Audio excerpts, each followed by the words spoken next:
Cinema ഈ രീതിയിൽ ആക്കി തീർത്തത് ഒരു വളരെ പരിശ്രമത്തിൻ്റെ ഫലമായിട്ടാണ്.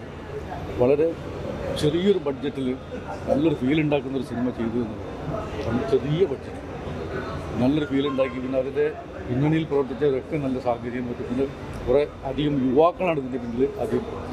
ഞാനതിൻ്റെ ഒരു സംവിധായകൻ, ഒരു ക്യാപ്റ്റൻ എന്നുള്ളതിലേക്ക് നിന്നിട്ടുണ്ടെങ്കിലും പരമാവധി എൻ്റെ ക്രൂ ഈ സിനിമയ്ക്ക് വേണ്ടിയിട്ട് വളരെയധികം സഹായിക്കും.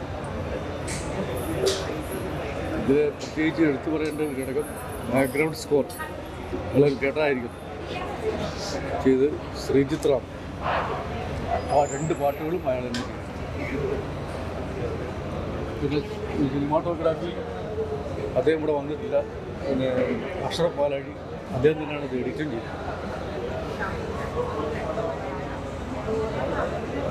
ചെറിയൊരു ബഡ്ജറ്റിൽ ഒരു കുഞ്ഞു പടം, അത് ജോസ് അതിൻ്റെ ഒരു ആഗ്രഹമായിരുന്നു ഒരു സിനിമ പ്രൊഡ്യൂസ് ചെയ്യണമെന്നില്ല. ജോസേട്ടൻ കൊണ്ടുവരണം. ഇദ്ദേഹം വയനാടുകാരാണ്. ഇദ്ദേഹം ഇന്ത്യയിൽ അറിയപ്പെടുന്ന ഒരു ശില്പിയാണ്. ഉത്തരേന്ത്യയിലാണ് അദ്ദേഹത്തിൻ്റെ വർക്കെല്ലാം.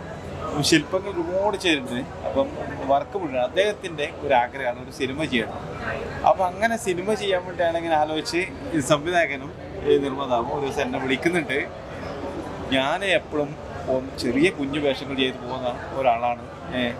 അപ്പോൾ ഞാൻ ആരെ വിളിച്ചാലും ഒരു ദിവസം 2 ദിവസം ഇഷ്ടം. അപ്പോൾ ഞാനൊരു മുഴുനീളം പറ്റും. അപ്പോൾ ഞാൻ ഈ ചാനലിലും ഉണ്ടായതുകൊണ്ട് എനിക്ക് ഡേറ്റിൻ്റെ പ്രശ്നമുണ്ട്. അതും ഇതൊക്കെ ചെയ്യുന്നുള്ളൂ. അപ്പോൾ എന്നോട് നിങ്ങളാണ് ഇതിലെ നായകൻ. ഞാൻ നായകൻ ഉണ്ടാക്കല്ലേ അല്ലേ. അവസാനം 1 മാസമായിട്ട് എന്നോട് സംസാരിച്ച അവസരം ഞാൻ നേരിട്ട് കാണുന്നത്. അങ്ങനെ നായകനാവാനുള്ളൊരു എന്താ പറയുക, അതിനൊന്നും അടിത്തറായിട്ടാന്ന് വിശ്വസിക്കുന്ന ഒരാളാണ്. അപ്പോൾ എന്നോട് നിങ്ങളാണ് ഇതിൻ്റെ ക്യാരക്ടർ, ആ രീതി അങ്ങനെയാണ്. അപ്പോൾ കഥ പറഞ്ഞപ്പോൾ ഞാൻ വിചാരിച്ചു അത് കുഴപ്പമില്ലാണ്ട് പോകുന്ന സിനിമയാണ്.